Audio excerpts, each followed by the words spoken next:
सत्य कथा,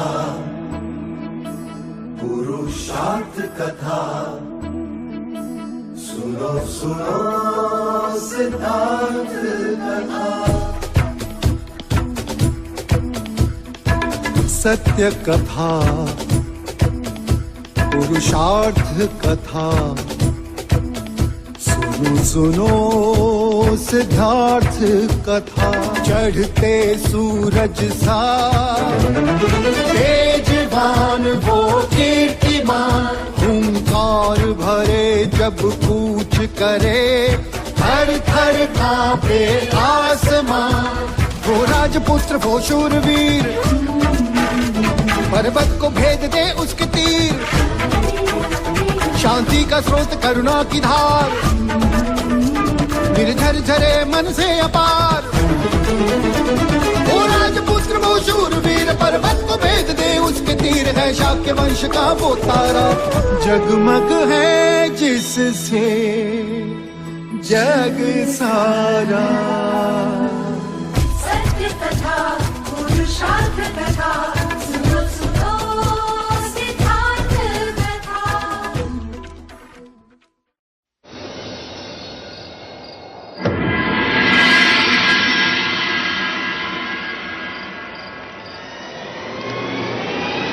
कौन है? कौन है? कोई राजप्रसाद के अंदर घुस आया है। ढूंढ कर लाओ और जल्दी से दूसरी चौकी में सूचित करो, जल्दी। नई नगरी से कुछ लोग राज परिसर में घुसने का प्रयत्न कर रहे हैं। महाराज का जीवन संकट में है, हमें उसे किसी भी हालत में ढूंढना होगा।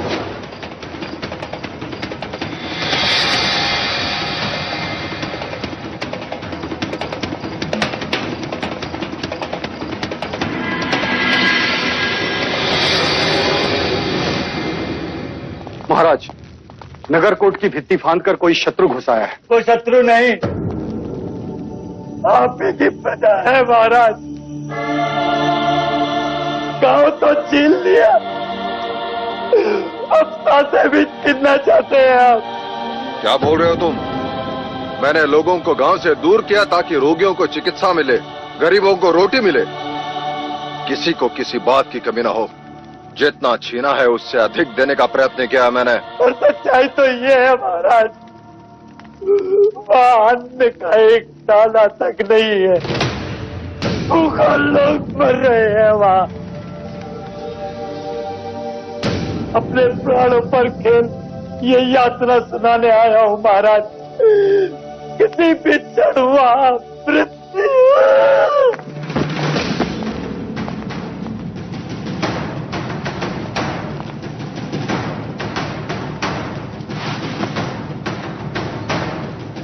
क्या हुआ इसे?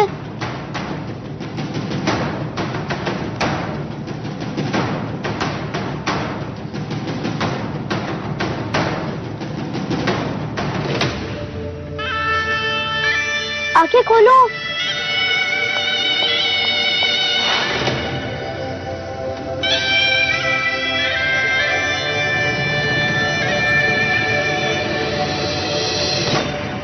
ये उठ क्यों नहीं रहा है? ये गिर क्यों गया? उठो। सिद्धार्थ, वो मर्यादा से अधिक सोमरस पी लिया था उसने, अपना संतुलन खो गया। जाओ उसे।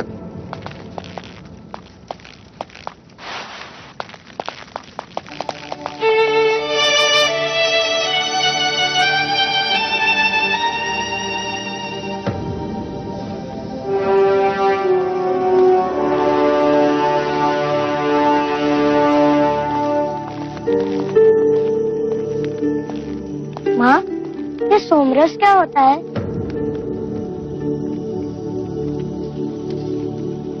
पुत्र, जब तुम बड़े हो जाओगे ना तो। माँ, हर बात को समझने के लिए बड़ा होना आवश्यक है? हर प्रश्न को आयु के अनुसार ही समझा जाता है। जब हर प्रश्न का उत्तर बड़े होने के पश्चात ही मिलना है, तो इस आयु में मुझे ये प्रश्न क्यों आते हैं माँ?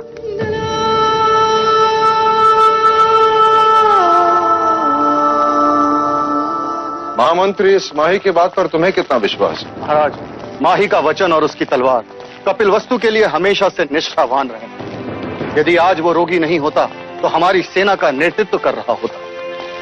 द्रोणोदन। जी जी भाई महाराज। नई नगरी में अनाज पहुंचाने का दायित्व किसका? वैश्य गौरी गजानन का महाराज।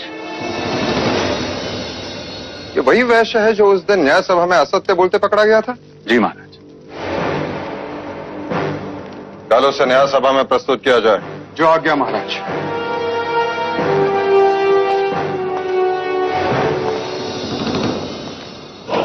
नहीं भाई महाराज, वैश्य गौरी गजानन कल न्याय सभा में प्रस्तुत नहीं होगा।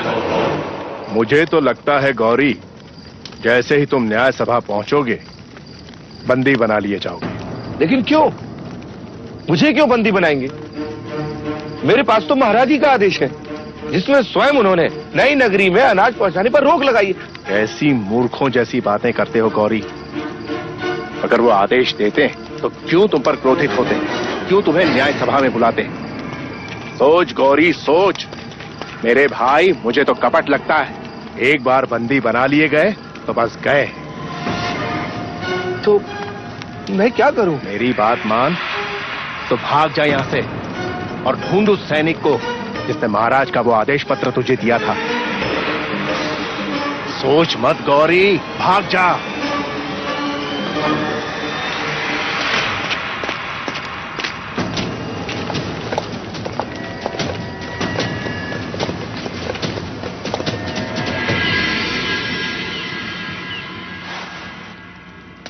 क्या वैश्य गौरी गजानन उपस्थित हैं?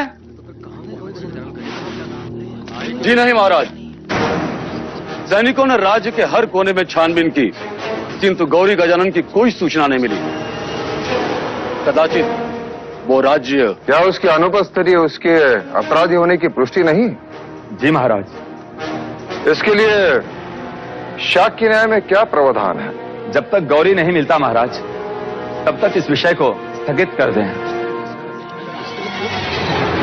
ऐसे कैसे स्थगित कर दे अमात्य?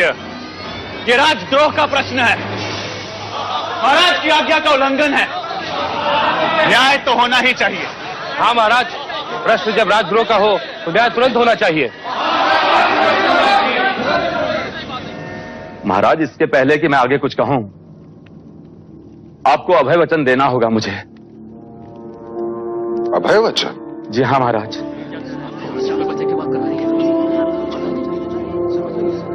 मैं तुम्हें अभय वचन देता हूं अमात्य।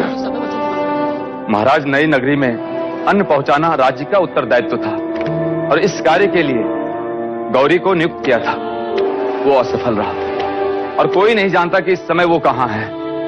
पहले भी गौरी इस न्याय सभा में अपराधी सिद्ध हो चुका है। न्याय सभा ये बात जानती है अमात्य। तो महाराज, अब उसके अपराध का उत्तरदायित्व उसी का बनता है जिसने गौरी का उत्तरदायित्व लिया। क्षमा करें महाराज, पर न्याय शास्त्र यही कहता है।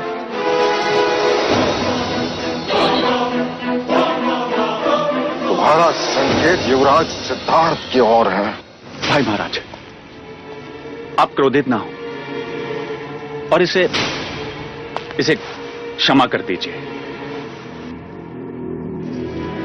भाई महाराज, कदाचित अमात्य ठीक कह रहा है।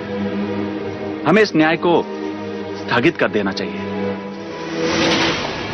नहीं द्रोणोदन, न्याय होगा, अवश्य होगा। परंतु भाई महाराज, युवराज सिद्धार्थ तो बालक हैं। वो कैसे गौरी के अपराध के उत्तरदायी हुए? उत्तरदायित्व लेने वाले को कल दंड गृह में प्रस्तुत किया जाए। न्याय वही होगा।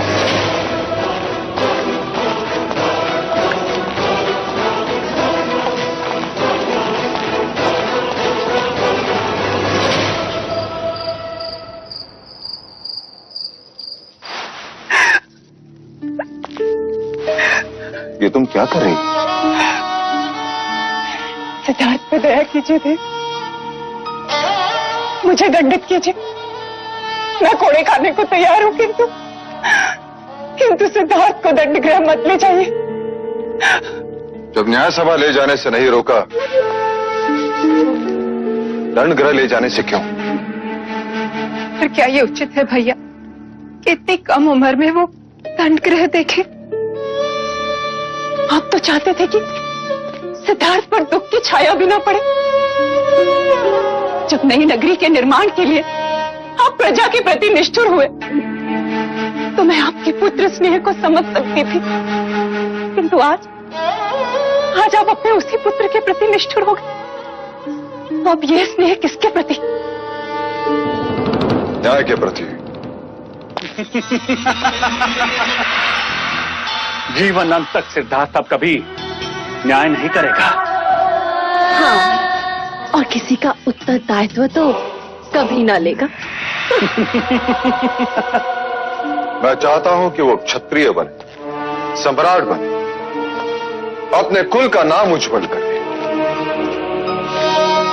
क्या राजा राम हमारे कुल के नहीं थे? क्या उनमें करुणा नहीं थी? क्या वह प्रजावत्सल नहीं थे? क्या वह किसी सम्राट से कम थे? क्या वह क्षत्रिय नहीं थे? राम राज्य से बढ़कर और कोई उदाहरण है क्या देव? मैं पिता के साथ साथ एक राजा भी हूं। जब मैं न्यायासन पर बैठता हूं तब तो उतर जाइए ऐसे न्यायसन से। मैं शाक्य कुल की ऐसी शासन प्रणाली को नहीं मानती जहां एक निर्दोष को उसकी करुणा के लिए दंड दिया जा रहा है। 8 वर्षों में सुख के अतिरिक्त कुछ नहीं देखा। 8 कोड़ों में 8 जन्मों का दुख देख लेगा आपका भतीजा। उसने न्याय सभा के समक्ष गौरी का उत्तरदायित्व लिया था। पर वो अभी बालक ही है भैया। आर्य आर्य आर्य आर्य आर्य ओ आर्य। पता नहीं अब महाराज क्या न्याय करेंगे। उस दिन पूरी सभा ने सिद्धार्थ के न्याय को माना। अब सभा के न्याय को उसे मानना ही होगा। ऐसा न्याय जो शाक्यों के इतिहास में कभी किसी राजा ने नहीं किया।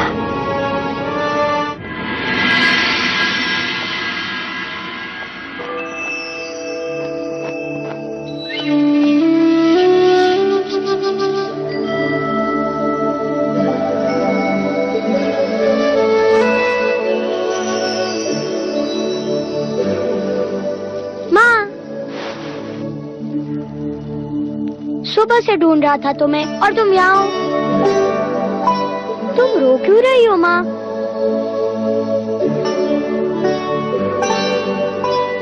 पिछली बार जब मैं गुरुकुल जा रहा था तब भी तुम रो रही थी। जब भी मैं कोई नई जगह जाता हूँ तब तुम रोने लग जाती हो। और लौशिका कह रही थी कि आज मैं दंड गृह जा रहा हूँ। महादेवी, हम युवराज को लेने आए। हाँ हाँ चलो। माँ मैं दंड गृह देख कर आता हूँ।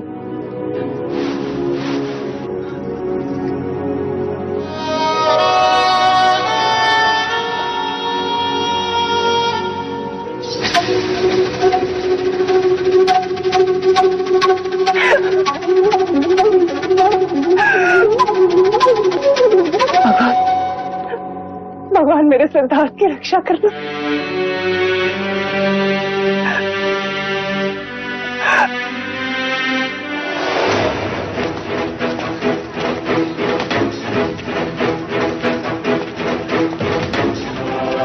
इतनी छोटी आयु और इतना बड़ा दंड।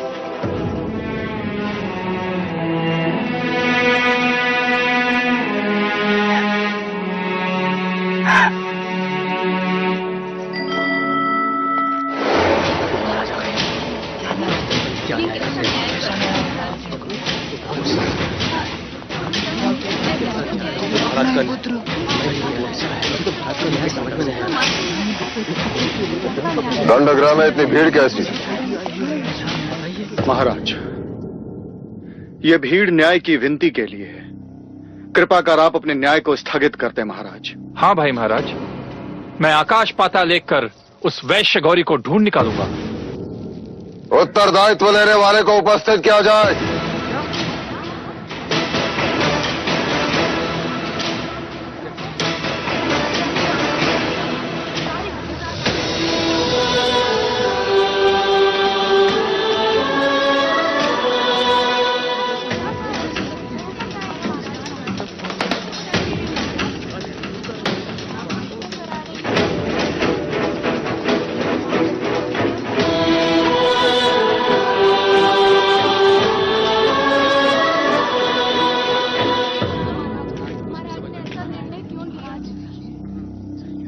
मैं लज्जित हूं कि नई नगरी के लोगों के साथ अन्याय हुआ।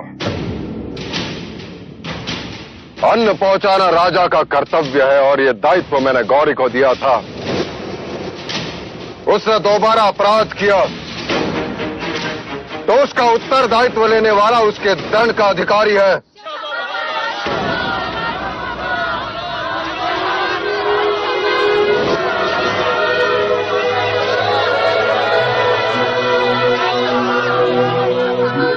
क्षमा कीजिए महाराज, न्याय सभा में आपने एक राजा बनकर सोचा, आप एक पिता बनकर सोचिए।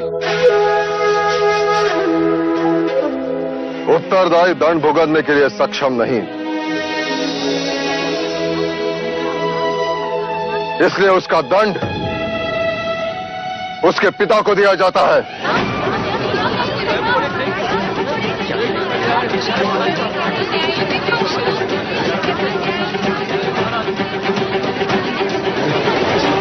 भाई महाराज, आप ये क्या कह रहे हैं? दंड देना राजा का धर्म था और दंड भुगतना पिता का धर्म है। परंतु महाराज, इसका युवराज सिद्धार्थ पर क्या असर पड़ेगा? मेरे पुत्र को यह ज्ञात हो जाएगा कि बिना सोचे समझे झूठे मनुष्य का उत्तरदायित्व लेना भी अपराध है। करुणा से राज्य नहीं चलते। महाराज, उठाओ कोड़ा, मैं तैयार हूं।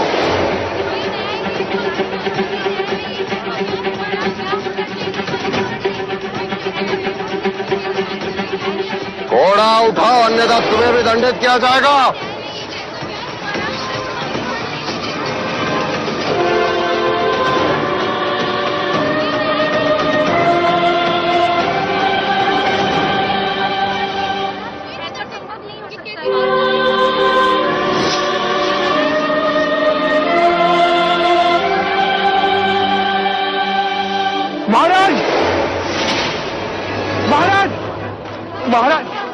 महाराज, सॉरी, क्षमा महाराज। देखते क्या हो, बंदी बना लो इसे। क्षमा महाराज, महाराज क्षमा। नए नगरी में अन्न पहुंचाने का दायित्व तुम्हारा था या नहीं गौरी? था महाराज। तो आज्ञा का पालन क्यों नहीं हुआ? क्योंकि महाराज वो भी तो आप ही का आदेश था। क्या?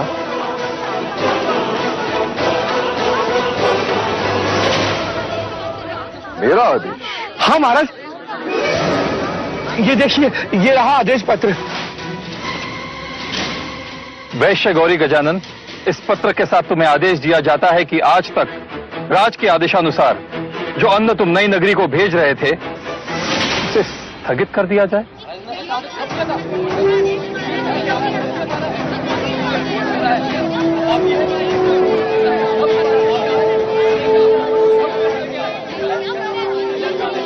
ये पत्र खोटा है, मैंने ऐसे कोई आदेश नहीं दिया।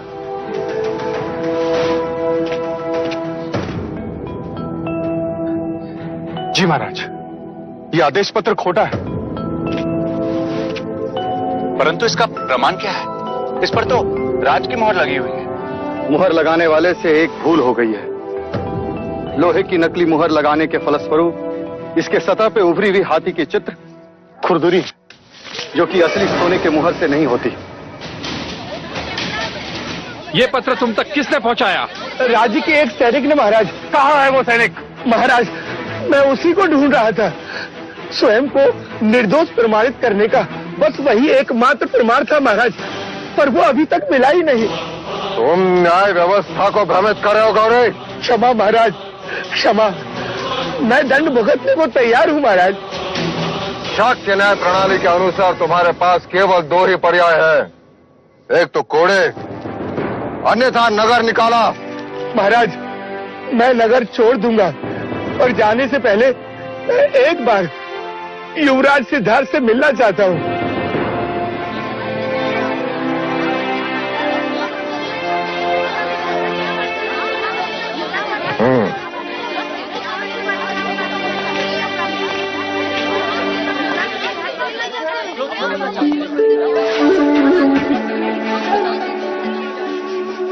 आपने मुझे सत्य के मार्ग पर चलना सिखाया।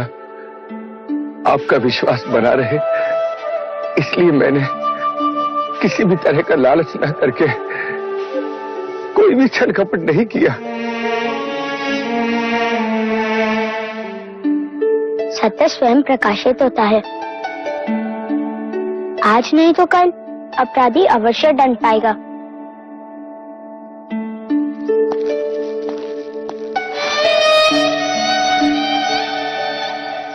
बोलो युवराज सिद्धार्थ की जय, युवराज सिद्धार्थ की जय, युवराज सिद्धार्थ की, युवराज सिद्धार्थ की, युवराज सिद्धार्थ की, युवराज सिद्धार्थ की, युवराज सिद्धार्थ की, युवराज सिद्धार्थ की।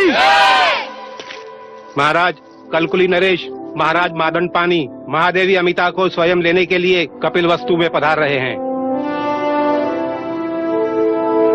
कोलिया नरेश महाराज दंड पानी पधार रहे हैं। प्रजापति, लगता है वो आ गए।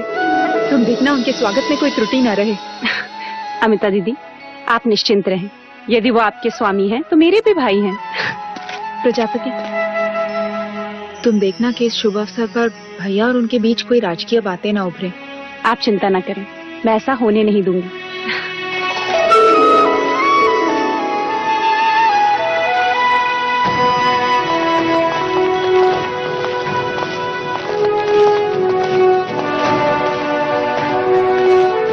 कपिल वस्तु में कोलिया नरेश महाराज दंड पानी के आगमन से हमारा अभिमान और बढ़ गया है। स्वागत है आपका।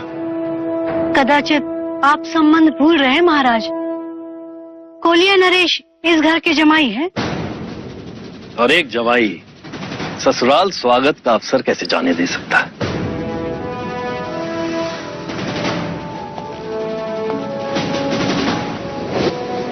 महाराज दंडपानी जमाई होने का लाभ उठा रहे हैं। आपसे अपने चरण धुलवाना चाहते हैं। तशला लाइए। चरण प्रक्षालन के बाद ही जमाई भीतर कदम रखेंगे।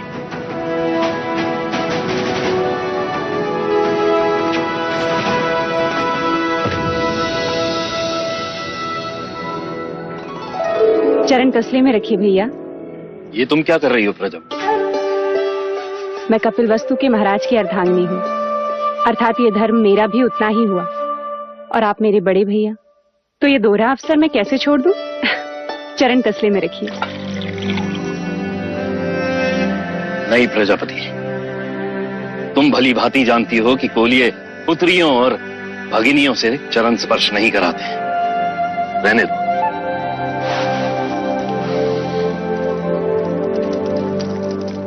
कपिल वस्तु में आपका स्वागत है भैया। स्वागत है आपका।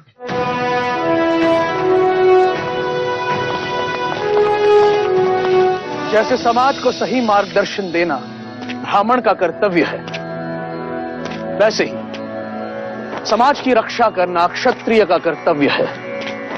और क्षत्रिय बिना शस्त्र के अधूरा है। शस्त्र हमें सुरक्षा प्रदान करते हैं और इन शस्त्रों का ज्ञान देने आए हैं राजा मितुदन।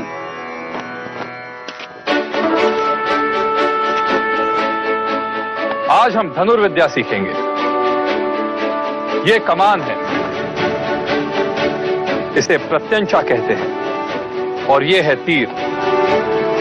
इस तीर को इस कमान पर रख लक्ष्य निश्चित कर इस तरह प्रत्यंचा को खींच छोड़ते हैं।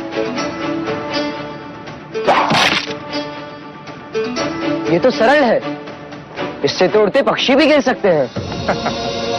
हाँ कुमार देवदत्त, परंतु ये विद्या निरंतर अभ्यास से ही प्राप्त होती है।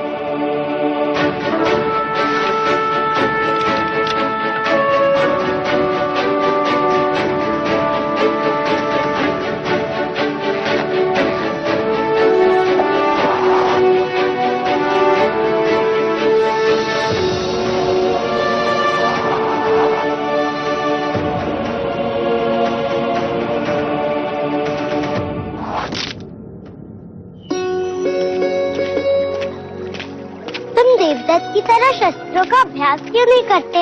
मुझे शस्त्र अच्छे नहीं लगते। अब अश्व मुझे सारे प्राणी बहुत अच्छे लगते हैं। अरे वाह, कितने सुंदर पुष्प है ये। तुम इतने सारे पुष्प का क्या करोगी? मैं इन्हें देवता ले जाऊंगी। हमारे यहाँ ऐसे सुंदर पुष्प नहीं होते।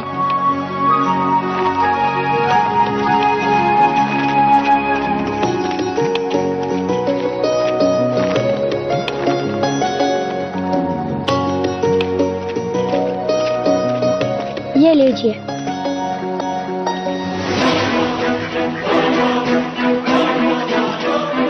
ये तो घायल है।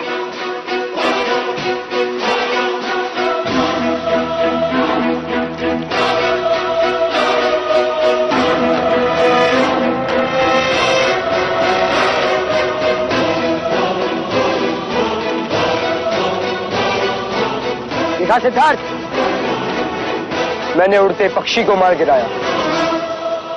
ले लो, मैं राजा अमितोदन को दिखाऊंगा।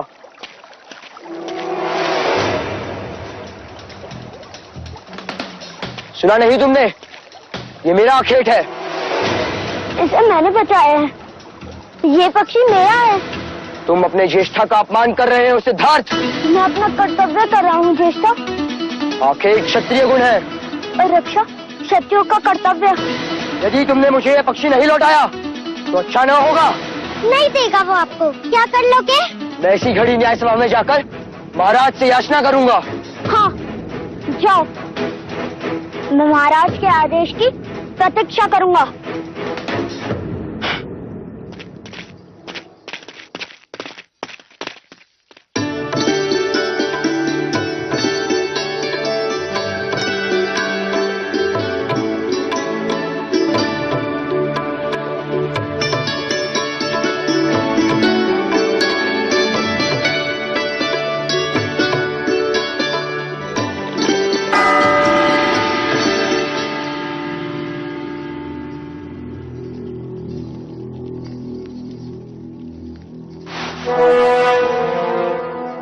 द्रोणोदन, ये न्याय घंट किसने बजाया? मैंने महाराज। महाराज, मुझे न्याय चाहिए। देवदत्त? क्या बात है देवदत्त, तुम इतने क्रोधित क्यों हो? आप ही बताइए महाराज। मैंने तीर चलाया, एक पक्षी का आखेट किया, तो उस पर किसका अधिकार हुआ? ये तो उजाले में परछाई जैसी सरल बात हुई। जिसका तीर आखेट उसी का।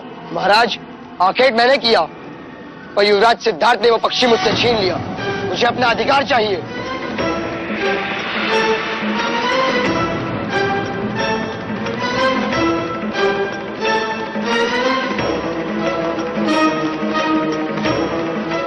ये न्याय मांगने का उचित समय नहीं है देवता। उचित समय कब है? न्याय के लिए न्याय सभा होती है। अब जाओ यहाँ से। क्रोधित क्यों होते हो अनुज? बच्चों की हठ और जिज्ञासा दोनों पर ही ध्यान देना चाहिए। क्यों महाराज शुद्धोदन, उचित कहा ना? आप जैसे गुणीजन अनुचित कैसे कह सकते? जब देवदत्त ने न्याय घंट बजा ही दिया है तो उसे न्याय भी अवश्य मिलना चाहिए। महाराज, महादेवी अचानक अस्वस्थ हो गई है।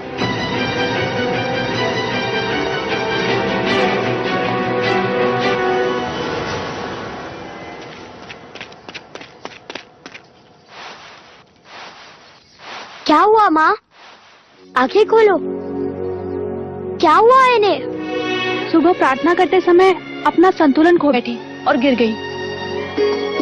माँ, क्या आपने भी माही जैसे सोमरस पान किया था जो गिर गए?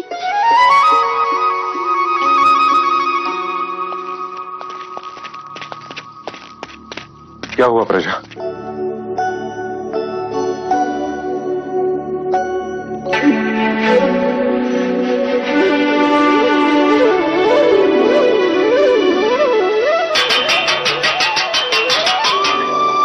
समाचार है भैया। इस बुआ को एक और अवसर मिलेगा नामकरण संस्कार में आने का। महादेवी माँ बनने वाली है। बधाई हो प्रजापति, बधाई हो महाराज शुद्धोदन, बधाई हो। बधाई हो भाई महाराज। अनुज, कुल गुरु से शुभ मुहूर्त निकालकर ये समाचार कपिल वस्तु में पहुंचा दो। उत्सव का आगमन होने वाला है, कोई कमी नहीं होनी चाहिए। हाँ महाराज, अब कपिल वस्तु को कोई चिंता ही नहीं रही।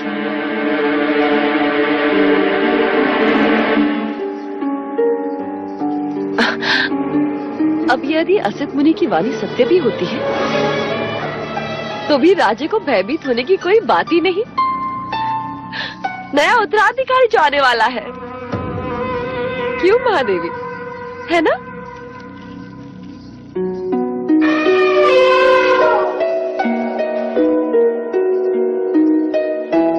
मेरा मित्र कौन जा गया? चलिए मैं आपको उससे मिलवाता हूँ। चलिए ना, अरे चलिए। वैसे सत्य कहा है आपने, सिद्धार्थ को एक और भाई मिल जाएगा लड़ने के लिए। लड़ने के लिए? ये कैसी अशुभ बातें कर रहे हैं आप भी? जो देख कर आ रहा हूं वही कह रहा हूं अमिता। कुमार देवदत्त ने आज ही युवराज के विरुद्ध न्याय याचना की है। याचना? हाँ, और कल भरी सभा में उस पर सुनवाई भी होगी।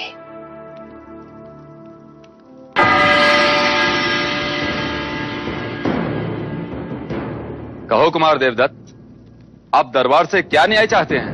महाराज, मैंने पक्षी का आखेट किया, वो पक्षी मेरा हुआ। महाराज, ये पक्षी मुझे घायल अवस्था में मिला, मैंने इसकी रक्षा की, अभी मेरे पास रहेगा। तो अब यह न्याय करना है कि यह पक्षी किसे दिया जाए, जिसने उसे घायल किया उसे या जिसने उसकी रक्षा की उसे? आखेट करना तो क्षत्रियों का गुण धर्म है युवराज। निर्बल की रक्षा करना क्षत्रियों का कर्तव्य है महाराज। पक्षी देवदत्त के तीर से घायल हुआ, ये तो मानते हो ना तुम? पर अब ये मेरी शरण में है, ये बात आप मानते हैं या नहीं? मुझे तुम्हारी क्षत्रियता पर संदेह है। और मुझे तुम्हारी मनुष्यता पर। घायल करने से पीड़ा होती है, चित्कार उठता है, पर रक्षा करने से स्नेह बढ़ता है। जगत में स्नेह बढ़ना चाहिए या पीड़ा? जिस तरह हर बादल से पानी नहीं बरसता, जिस तरह हर वर्ष खेत में एक सा अनाज नहीं उगता, जिस तरह मनुष्य की पांचों उंगलियां एक सी नहीं होती, उसी तरह आखेट भी हर क्षत्रिय का गुण धर्म नहीं हो सकता। सच्चा क्षत्रिय रक्षक होता है, ऐसा आचार्य कहते हैं। धर्म रक्षा क्षत्रिय धर्म, जीव रक्षा परमो धर्म। अब आप ही न्याय कीजिए। दाद भी मेरे और होड़ भी मेरे। कुलगुरु वाचस्पति, कृपा करके आप ही न्याय करें।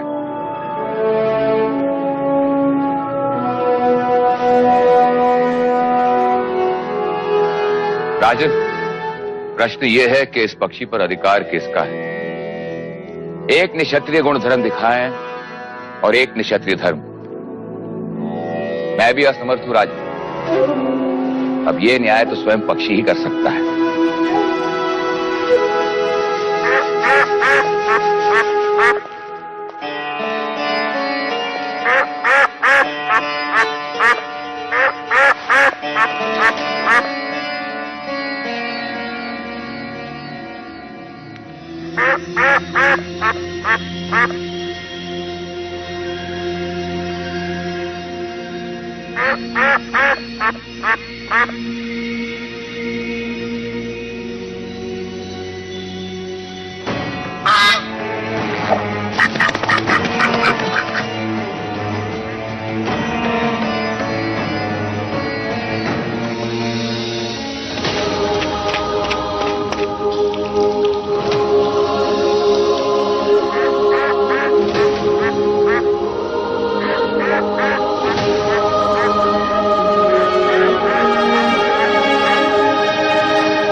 की, युवराज सिद्धार्थ की, युवराज सिद्धार्थ की, युवराज सिद्धार्थ की, युवराज सिद्धार्थ की।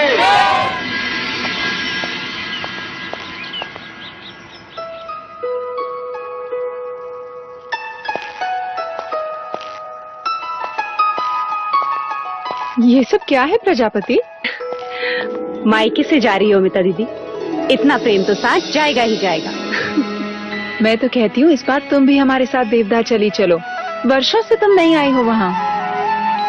बस एक बार युवराज बड़े हो जाए, फिर निश्चिंत होकर आ जा सकूंगी। इतने सारे केले देवदार तक जाएगा ये? इसे भूख लगे और रास्ते में कुछ ना मिले तो? मित्र होने के नाते मेरा भी तो कर्तव्य है कि मैं इसका ध्यान रखूं। मैं भी तो तुम्हारी मित्र हूँ, तुम मेरे लिए कुछ नहीं लाए?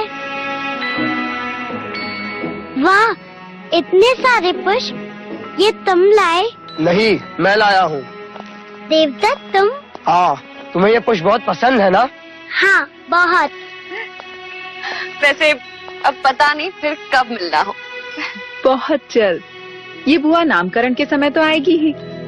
और कह देती हूँ, आने वाले युवराज का नाम ये बुआ अपने पसंद से ही रखेगी। यशोधरा, सिद्धार्थ कहाँ है? पता नहीं, मैं भी उससे ही ढूंढ रही हूँ।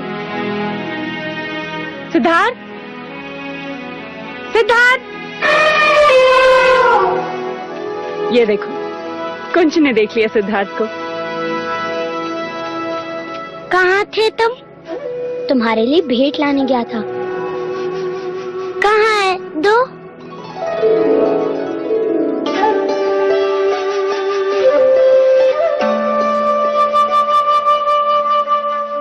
ये क्या है? एक जंगल है। ये तो बीज है, ये कोई भेंट करने की चीज है? हमारे आचार्य कहते हैं हर आंख में कई सपने होते हैं, हर आंसू में एक समुद्र होता है, हर तलवार में एक सेना छुपी होती है। उसी तरह हर बीज में एक जंगल छुपा होता है। इन्हें बोओगी तो सारा देवता पुष्प से खिल जाएगा।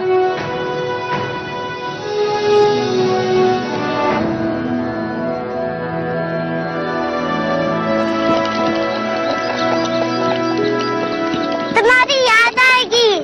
याद आने से स्नेह बढ़ता है। जगत में स्नेह बढ़ना चाहिए, ऐसा आचार्य कहते हैं।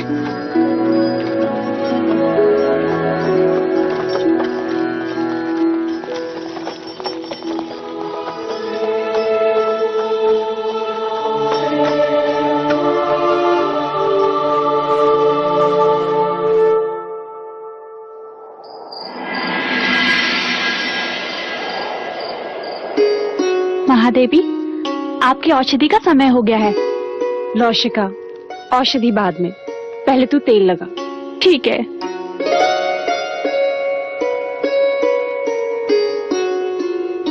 महादेवी, शुभ समाचार सुनकर मन प्रसन्न हो गया है, मानो पंख लग गए हो।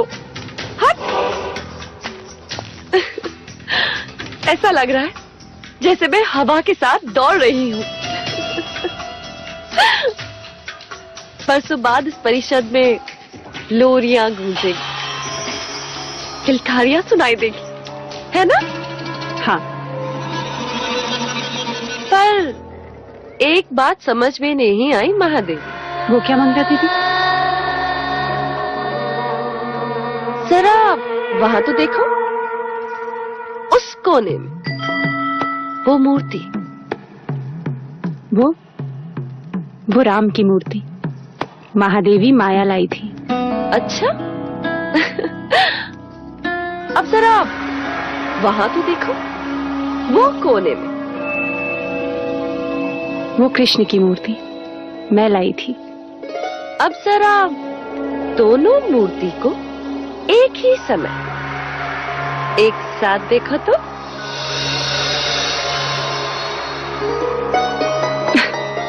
ये क्या ठिठोली है मंगला दीदी? ठिठोली नहीं है महादेवी, सत्य है। अब ये सोचो,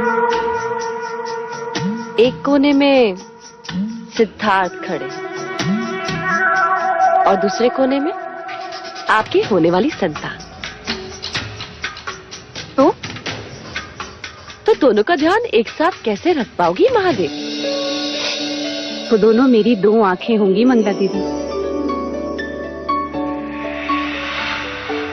2 आंखें एक ही मनुष्य की होती है, फिर भी इनमें कितनी भिन्नता। एक फड़फड़ाए तो शगुन होता है, और यदि दूसरी फड़फड़ाए तो अपशकुन।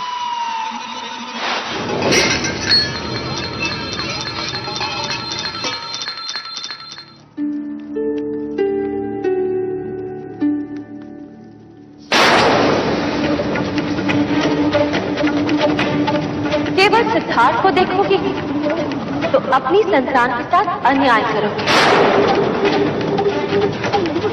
और केवल अपनी संतान को देखोगी महाराज को दुख पहुंचाओ। राजा, मुझे वचन दे कि तू मेरे सिद्धार्थ को उसकी सगी मां बनकर पालेगी। सिद्धार्थ को एक और भाई मिल जाएगा लड़ने के लिए। ये संतान हर शर्त आपके आगे प्रश्न बनकर खड़ी रहती महादेव। मुझे वचन दे कि तुम मेरे सिद्धार्थ के सारे इच्छाएं पूरी करेगी।